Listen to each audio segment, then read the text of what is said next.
Hello नमस्कार साथियों, मैं रवि शर्मा स्वागत करता हूं आप सभी का आज की इस वीडियो में। आज की वीडियो में लेकर आया हूं बीएससी एग्रीकल्चर या एग्रीकल्चर से संबंधित सभी कम्पिटिटिव एग्जाम्स के लिए काफ़ी ज़्यादा महत्वपूर्ण वीडियो। यदि आप लोगों ने इससे पहले की वीडियोज़ नहीं देखी हैं तो डिस्क्रिप्शन में आपको प्लेलिस्ट की लिंक मिल जाएगी, वहाँ से जाकर के आप सारी की सारी वीडियोज़ देख सकते हैं। और चैनल को अभी तक सब्सक्राइब नहीं किया तो सब्सक्राइब कर लीजिए, क्योंकि मैं ऐसी ही महत्वपूर्ण वीडियोज़ डालता रहता हूँ। तो देख लेते हैं पहला क्वेश्चन हमारा। इसमें पूछा गया है कि राष्ट्रीय कृषि वानिकी अनुसंधान संस्थान स्थित है, तो कहाँ स्थित है? इसका जो है राइट आंसर हो जाएगा दोस्तों, वो हो जाएगा झांसी में स्थित है। कहाँ स्थित है? राष्ट्रीय कृषि वानिकी अनुसंधान संस्थान कहाँ स्थित है? झांसी में स्थित है। फिर उसके बाद आ जाता है दोस्तों अगला क्वेश्चन हमारा। इसमें पूछा गया है कि इंटरनेशनल मेट्रोलॉजिकल ऑर्गेनाइजेशन IMO कब स्थापित हुआ था? तो इसका जो है राइट आंसर दोस्तों हो जाएगा, वो हो जाएगा हमारा ये वाला। कब स्थापित हुआ था? वो हुआ था 1873 ईस्वी में स्थापित हुआ था। क्या स्थापित हुआ था? इंटरनेशनल मेट्रोलॉजिकल ऑर्गेनाइजेशन IMO कब स्थापित हुआ था? 1873 ईस्वी में स्थापित हुआ था, और ये JRF में क्वेश्चन पूछा भी जा चुका है। ठीक है, और फिर उसके बाद आ जाता है हमारा अगला क्वेश्चन। इसमें पूछा गया है कि भारत को कितने उत्कृष्ट पारिस्थितिक क्षेत्रों में बांटा गया है? तो भारत को जो है कितने उत्कृष्ट पारिस्थितिक क्षेत्र में बांटा गया है? तो इसका जो है राइट आंसर दोस्तों हो जाएगा, वो हो जाएगा सी वाला। क्या हो जाएगा? 60। कितने भागों में बांटा गया है? 60 भागों में बांटा गया है। ये 60 क्षेत्रों में बांटा गया है। फिर उसके बाद आ जाता है हमारा अगला क्वेश्चन। इसमें पूछा गया है कि भारतवर्ष में वर्तमान में प्रति व्यक्ति वन क्षेत्र है। प्रति व्यक्ति वन क्षेत्र है, तो इसका जो है राइट आंसर दोस्तों हो जाएगा, वो हो जाएगा हमारा डी वाला। तो डी वाला क्या हो जाएगा हमारा? 0.05 हेक्टेयर। ठीक है, भारतवर्ष में वर्तमान में प्रति व्यक्ति वन क्षेत्र है, तो कितना है? 0.05 हेक्टेयर है। फिर उसके बाद आ जाता है हमारा अगला क्वेश्चन। इसमें पूछा गया है कि केंद्रीय मौसम वेधशाला स्थित है। ये काफी इंपॉर्टेंट है क्वेश्चन कि केंद्रीय मौसम वेधशाला कहाँ स्थित है? तो इसका जो है राइट आंसर दोस्तों हो जाएगा, वो हो जाएगा हमारा ए वाला। कहाँ स्थित है? पुणे में स्थित है। कहाँ स्थित है? पुणे में स्थित है। फिर उसके बाद आ जाता है हमारा अगला क्वेश्चन। इसमें पूछा गया है कि भारत के कितने भाग पर जलमंडल पाया जाता है? तो भारत के जो है कितने भाग पर जलमंडल पाया जाता है? इसका जो है राइट आंसर दोस्तों हो जाएगा, वो हो जाएगा बी वाला। कितने भाग पर पाया जाता है? 71% भाग पर जलमंडल पाया जाता है भारत में। ठीक है, भारत में 71% भाग पर जलमंडल पाया जाता है। फिर उसके बाद आ जाता है हमारा अगला क्वेश्चन। इसमें पूछा गया है कि इंडियन मेट्रोलॉजिकल डिपार्टमेंट IMD कब स्थापित हुआ था? तो IMD कब स्थापित हुआ था? इंडियन मेट्रोलॉजिकल डिपार्टमेंट कब स्थापित हुआ था? इसका जो है राइट आंसर दोस्तों हो जाएगा, वो हो जाएगा बी वाला। वर्ष 1857 में स्थापित हुआ था। ठीक है, इंडियन मेट्रोलॉजिकल डिपार्टमेंट कब स्थापित हुआ था? वर्ष 1875 ईस्वी में स्थापित हुआ था।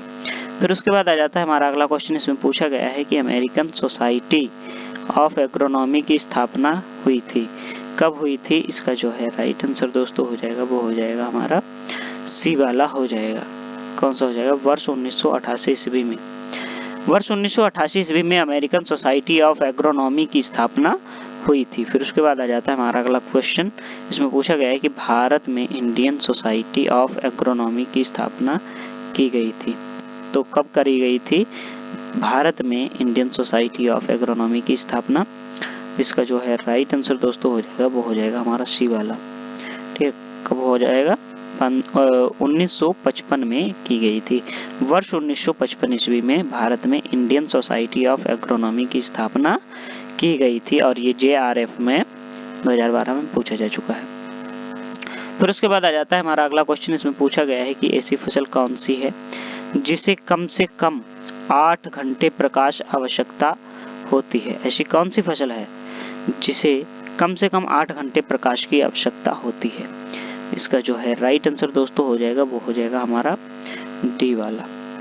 जौ को जो है 8 घंटे कम से कम 8 घंटे प्रकाश की आवश्यकता होती है।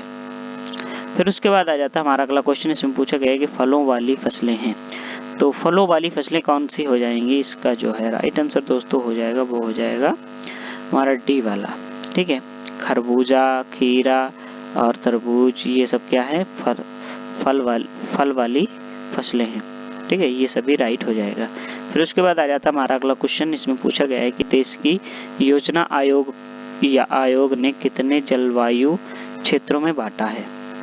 तो देश को योजना आयोग ने कितने जलवायु क्षेत्रों में बांटा है? तो इसका जो है राइट आंसर दोस्तों हो जाएगा वो हो जाएगा हमारा सी वाला 15।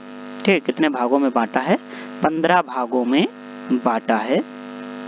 फिर उसके बाद आ जाता है हमारा अगला क्वेश्चन, इसमें पूछा गया है कि देश के कुल कितने कृषि पारिस्थितिकी क्षेत्र हैं? तो देश के कुल कितने कृषि पारिस्थितिकी क्षेत्र हैं? तो इसका जो है राइट आंसर दोस्तों हो जाएगा वो हो जाएगा हमारा बी वाला 21 है। कितने हैं? 21 देश के कुल कितने कृषि पारिस्थितिक क्षेत्र हैं? तो कितने हैं? 21 हैं। कितने हैं? 21। फिर उसके बाद आ जाता है हमारा अगला क्वेश्चन, इसमें पूछा गया है कि पीएच मान के आधार पर लवण प्रतिरोधी पौधा है। तो पीएच मान के आधार पर लवण प्रतिरोधी पौधा कौन सा है? इसका जो है राइट आंसर दोस्तों हो जाएगा वो हो जाएगा हमारा बी वाला। क्या हो जाएगा? बी वाला। वो कौन सा हो जाएगा? जई हो जाएगी।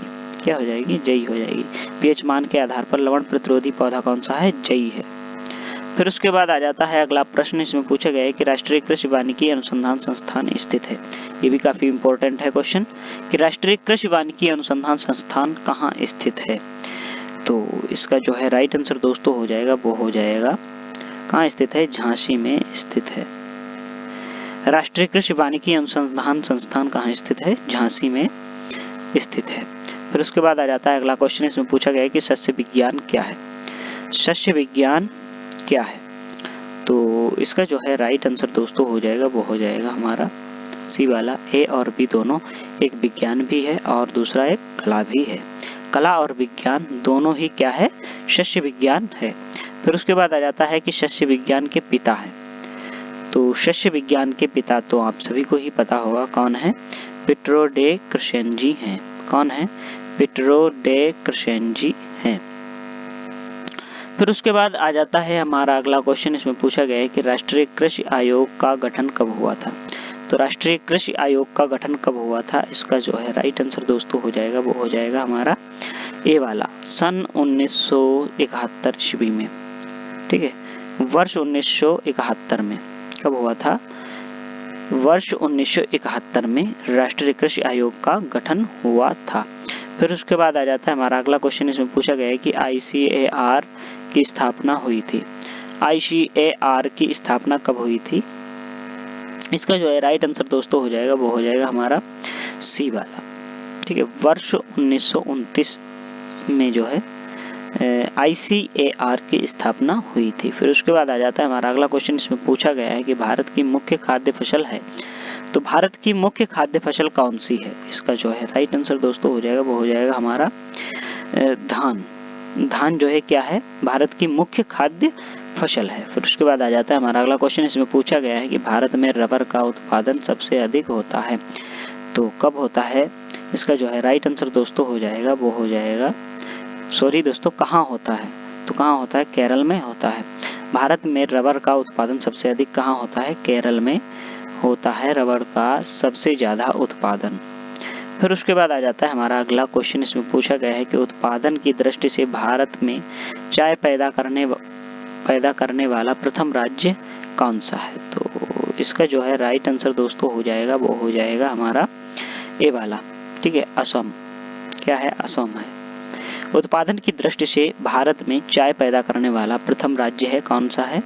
वो हो जाएगा असम हो जाएगा। फिर उसके बाद आ जाता है अगला क्वेश्चन, इसमें पूछा गया है कि विश्व में दालों का सबसे अधिक क्षेत्रफल है। तो विश्व में जो है दालों का सबसे अधिक क्षेत्रफल कौन सा है? इसका जो है राइट आंसर दोस्तों हो जाएगा वो हो जाएगा हमारा भारत में है। कब है?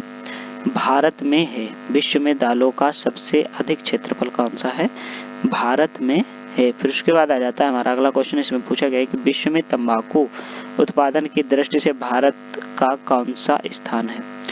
तो भारत का जो है कौन सा स्थान, विश्व में तंबाकू उत्पादन की दृष्टि से भारत का कौन सा स्थान है? इसका जो है राइट आंसर दोस्तों हो जाएगा, वो हो जाएगा हमारा तृतीय स्थान है। कौन सा स्थान है? तृतीय स्थान है। काहे का? विश्व में तंबाकू उत्पादन की दृष्टि से भारत का कौन सा स्थान है? तृतीय स्थान है। फिर उसके बाद आ जाता है अगला क्वेश्चन, इसमें पूछा गया है कि भारत में दलहन का सर्वाधिक उत्पादन होता है। तो दलहन का जो है भारत में सबसे ज्यादा कहाँ उत्पादन होता है, किस राज्य में होता है? इसका जो है राइट आंसर दोस्तों हो जाएगा, वो हो जाएगा हमारा मध्य प्रदेश। ठीक है, क्या हो जाएगा? मध्य प्रदेश में सबसे ज्यादा दलहन उत्पादन होता है। भारत में मध्य प्रदेश में दलहन का सर्वाधिक उत्पादन होता है। फिर उसके बाद आ जाता है अगला क्वेश्चन, इसमें पूछा गया है कि उत्पादन की दृष्टि से भारत में कॉफी पैदा करने वाला प्रथम राज्य है। तो उत्पादन की दृष्टि से भारत में कॉफी पैदा करने वाला प्रथम राज्य है। तो प्रथम राज्य कौन सा है? इसका जो है राइट आंसर दोस्तों हो जाएगा, वो हो जाएगा बी वाला, कर्नाटक है। क्या है? कर्नाटक। कर्नाटक में जो है भारत में कॉफी पैदा करने का प्रथम राज्य है। ठीक है, भारत का जो है कर्नाटक राज्य जो है कॉफी पैदा करने में प्रथम है। फिर उसके बाद आ जाता है अगला प्रश्न, इसमें पूछा गया है कि भारत में सबसे अधिक रेशम उत्पादन होता है। तो भारत में सबसे ज्यादा रेशम उत्पादन कहाँ होता है, किस राज्य में होता है? तो इसका जो है राइट आंसर दोस्तों हो जाएगा, वो हो जाएगा कर्नाटक। कर्नाटक में जो है रेशम का उत्पादन सबसे अधिक होता है। फिर उसके बाद आ जाता है अगला क्वेश्चन, इसमें पूछा गया है कि C4 पौधे हैं। तो C4 पौधे कौन से हैं? इनमें से कौन सा जो है C4 पौधा है? तो इसका जो है राइट आंसर दोस्तों हो जाएगा, वो हो जाएगा मक्का। मक्का एक कैसा है? C4 प्लांट है। ठीक है, C4 पौधा है।